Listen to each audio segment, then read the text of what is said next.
नमस्कार, विदर्भ समाचार में मैं नेहा आप सभी का स्वागत करती हूँ।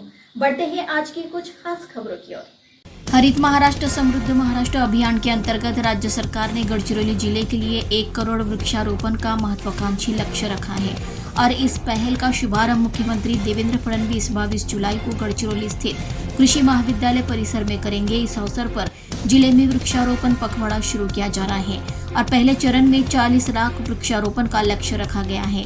इस पृष्ठभूमि में आज जिला कलेक्टर अभिषंत पांडा की अध्यक्षता में एजेंसियों की एक समीक्षा बैठक हुई। इस अवसर पर उन्होंने वृक्षारोपण के बाद वृक्षों को जीवित रखने के लिए प्रत्येक वृक्ष के लिए 1 वर्ष की जिम्मेदारी निर्धारित करने को कहा। उन्होंने बताया कि न केवल वृक्षारोपण बल्कि उसका संरक्षण और संवर्धन भी सच्चा पर्यावरण अनुकूल दृष्टिकोण है, जिसके लिए सरकारी एजेंसियों और नागरिकों की भागीदारी महत्वपूर्ण है।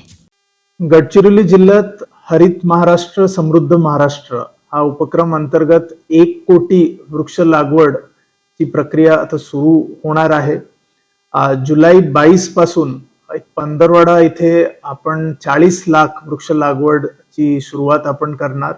याच्यामध्ये जवळजवळ 50 डिपार्टमेंट्स गडचिरोली जिल्ह्याचे आणि 15,000 आपले कर्मचारी आणि अधिकारी ते सहभाग घेतील। याच्यामध्ये वेगवेगळे विभाग, फॉरेस्ट डिपार्टमेंट, सोशल फॉरेस्ट्री, जिल्हा परिषद, नगर पंचायत, रेशीम विभाग अशा 50 डिपार्टमेंट्स याच्यामध्ये सहभाग घेणार आणि फक्त वृक्ष लागवड नाही, वृक्ष जतन करण्याकरिता पण कर्मचारी यांना आपण जबाबदारी आपण देतोय।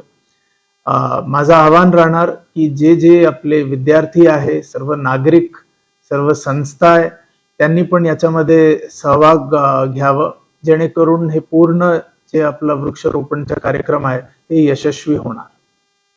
जिले में भारत संचार निगम लिमिटेड की सेवाओं की समीक्षा के लिए सांसद प्रतिभा धानोरकर की अध्यक्षता में दूरसंचार सलाहकार समिति की बैठक हुई। इस बैठक में बीएसएनएल की वर्तमान स्थिति पर चिंता व्यक्त करते हुए सांसद प्रतिभा धानोरकर ने बीएसएनएल को जिले के हर गांव में मोबाइल सेवाएं और ब्रॉडबैंड सुविधा उपलब्ध कराने पर जोर देकर अच्छे दिन लाने के निर्देश दिए।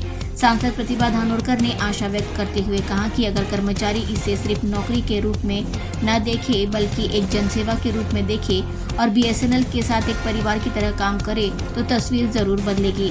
ग्रामीण इलाकों में ऑनलाइन काम की बढ़ती जरूरत को ध्यान में रखते हुए उन्होंने निर्बाध इंटरनेट सुविधाओं के प्रावधान पर चर्चा की और अधिकारियों को सेवाओं में सुधार के निर्देश दिए। बीएसएनएल के वरिष्ठ महाप्रबंधक प्रांजल ठाकुर, उप महाप्रबंधक मुख्यालय NM तेनशे, उप महाप्रबंधक परिचालन DJ धोंगड़े, मुख्य लेखा अधिकारी काजल डे, दूरसंचार सलाहकार समिति के सदस्य पांडुरंग आगलावे आदि उपस्थित रहे।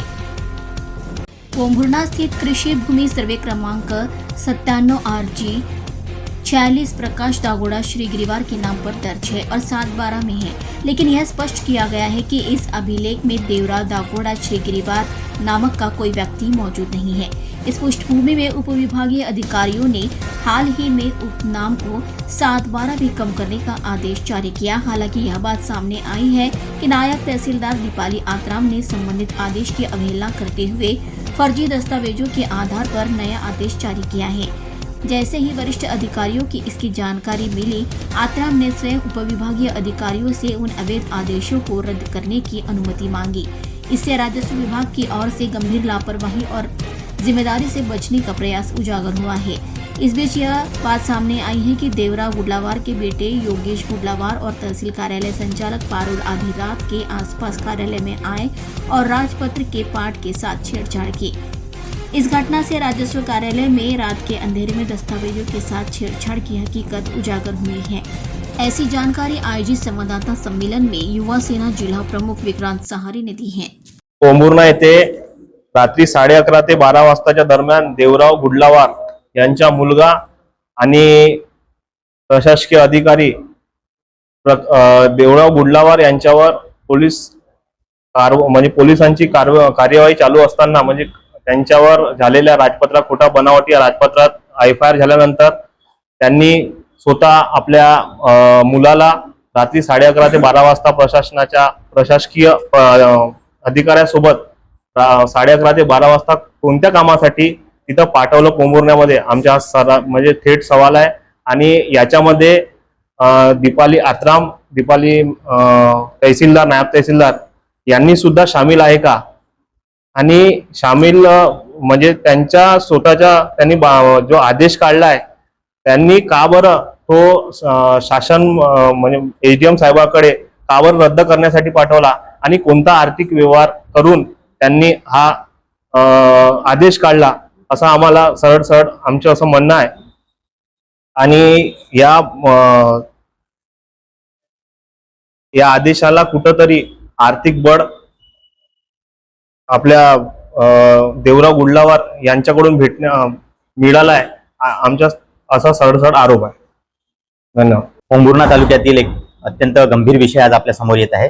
पोंभुर्णा तालुक्यातील सर्वे क्रमांक 97 आराजी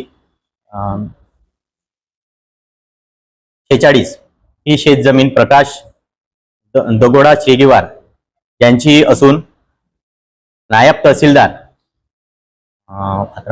दीपाली आत्राम मॅडम यांनी एसडीएम साहेबांच्या निघालेल्या आदेशाला केराची टोपली दाखवत काही आर्थिक हितसंबंधापोटी ही जमीन संबंधित व्यक्तीच्या घशात घालण्याचं काम नायब तहसीलदार मॅडम यांच्याकडून झालेलं आहे.